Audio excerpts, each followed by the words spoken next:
Hello മക്കളെ, ചേമീൻ ഉപ്പൻ കറി വെക്കുന്നത് എങ്ങനെയാണെന്ന് നോക്കിയാലോ? പോകാം വീഡിയോയിലേക്ക്. എത്ര നാളായി നമ്മുടെ വീണമ്മ ഒന്ന് സ്ക്രീനിൽ വന്നിട്ട്. വീണമ്മാമയ്ക്ക് അല്ലെങ്കിലും എപ്പോഴും തിരക്കല്ലേ. വീട് വെച്ച് ഞങ്ങൾ രണ്ടു മക്കളെയും കൊണ്ട് ഇങ്ങോട്ടേക്ക് മാറിയപ്പോ ശരിക്കും പറഞ്ഞാൽ ഒന്ന് ശ്വാസം വിടാനുള്ള ഗ്യാപ്പെങ്കിലും ഉണ്ട്. മധുരത്തേക്കാൾ ഞങ്ങൾക്ക് കൂടുതൽ ഇഷ്ടം പുളിയും ഉപ്പും രുചികളാണ്.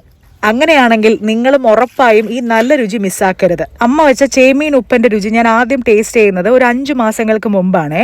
ഇതിന്റെ രുചിയെ പറ്റി ഇപ്പോൾ എന്താ പറഞ്ഞു തരിക? ഉണക്കമീൻ പോലെയുള്ള കരുവാട് പോലെയുള്ള മീനുകൾ ആസ്വദിച്ച് കഴിക്കുന്നവർക്ക് ഇതെന്തായാലും ഇഷ്ടപ്പെടും.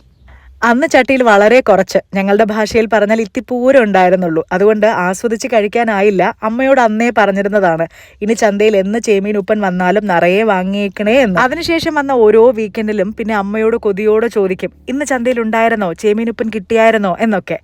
പക്ഷെ അവസാനം കിട്ടിയപ്പോൾ 5 മാസങ്ങൾ കഴിഞ്ഞു. ഇങ്ങനെയൊന്നും അല്ല അമ്മയെ കട്ട് ചെയ്യുന്നത് എന്നായിരിക്കും കമന്റ് ചെയ്യാൻ പോകുന്നത്, അറിയാം.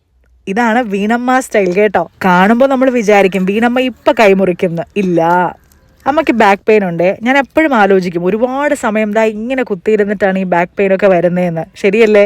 ഒടിച്ച് മടക്കി അതിന്റെ ചെതുമ്പലെല്ലാം കളഞ്ഞ് ചെറവലെല്ലാം വെട്ടി ചെറിയ ചെറിയ പീസാക്കി ചട്ടിയിലാക്കാം. ഉപ്പിലിട്ട് വെച്ചതിന് ശേഷം ഉടനെ വിൽക്കുന്നവരും ഉണ്ട്. ചേമീൻ ഉപ്പനാണെങ്കിൽ അതിൽ നല്ലോണം ഉപ്പ് പിടിക്കണം. അപ്പോഴാണ് അതിന്റെ തനത് രുചി ആസ്വദിക്കാൻ കഴിയുന്നത്. നിങ്ങൾക്ക് ഏറ്റവും ഇഷ്ടമുള്ള മീൻകറി ഏതാണ്? എന്റെ മാതങ്കിക്ക് വെറും ചോറും മീനും മാത്രമാണ് ആഹാരം. എത്ര തോരൻ വെച്ചാലും മെഴുക്ക് പുരട്ടി വെച്ചാലും സാമ്പാർ വെച്ചാലും അവൾക്ക് വേണ്ട.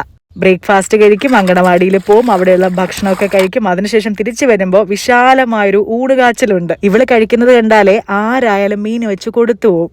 അതിനുവേണ്ടി നമ്മുടെ മൂത്ത പുത്രി ഉണ്ടല്ലോ, ഒന്നും കഴിക്കുകയല്ല. എനിക്ക് തോന്നുന്നു എന്റെ ആ ദുഃഖം പരിഹരിക്കാനാണ് ദൈവം ഭക്ഷണപ്രേമിയായ ഒരു കുഞ്ഞിനെ രണ്ടാമതായി തന്നത്. ഒരു കാലം വരെയും ഭക്ഷണം നല്ലോണം ആസ്വദിച്ച് ബുദ്ധിമുട്ടില്ലാതെ കഴിക്കുന്ന കുട്ടികളാണ് അമ്മമാരുടെ ഏറ്റവും വലിയ ഭാഗ്യം. കഴുകി വൃത്തിയാക്കിയ ചേമീൻ ഉപ്പനിലേക്ക് തൊണ്ടൻ മുളകും തക്കാളിയും അരിഞ്ഞു ചേർക്കാം.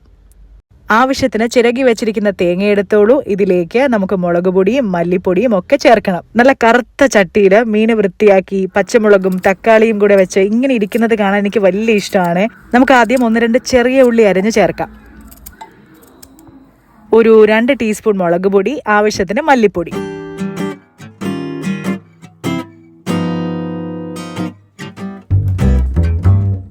മഞ്ഞൾപ്പൊടിയും ഉലുവയും കറിവേപ്പിലയും ആവശ്യത്തിന് വെള്ളവും കൂടി ചേർത്ത് നല്ല പേസ്റ്റ് ആക്കി എടുത്താലോ. അതിങ്ങനെ ഗുളുഗുളൂന്ന് മീനിലേക്ക് ഇങ്ങനെ ഒഴിച്ചു കൊടുക്കുന്നത് കാണാൻ എന്ത് ഭംഗിയല്ലേ. നമ്മളൊരു 2 തക്കാളി അരിഞ്ഞു ചേർത്തത് കൊണ്ട് തന്നെ പുളി കുറച്ചു മതി.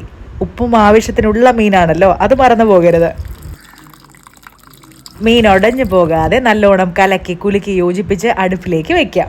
എൻ്റെ അമ്മോ, കുറച്ച് മരിച്ചിരിയും കൂടെ ഉണ്ടെങ്കിലേ വായിൽ കപ്പലൂടുന്ന വെള്ളം ഇപ്പോഴേ വരുന്നു. ഒരുവിധം ഒന്ന് തിളച്ച് റെഡിയായി വരുന്ന സമയത്ത് കുറച്ച് ഉപ്പ് നമുക്ക് ചേർത്ത് കൊടുക്കാം. ആവശ്യത്തിലധികം ഉപ്പ് മീനിലുണ്ട്, അപ്പോൾ അതുകൊണ്ട് ഒരുപാടൊന്നും വേണ്ട. പേരിന് ഒരു നുള്ളു ഉപ്പ് നമുക്ക് ചേർത്താൽ മതി.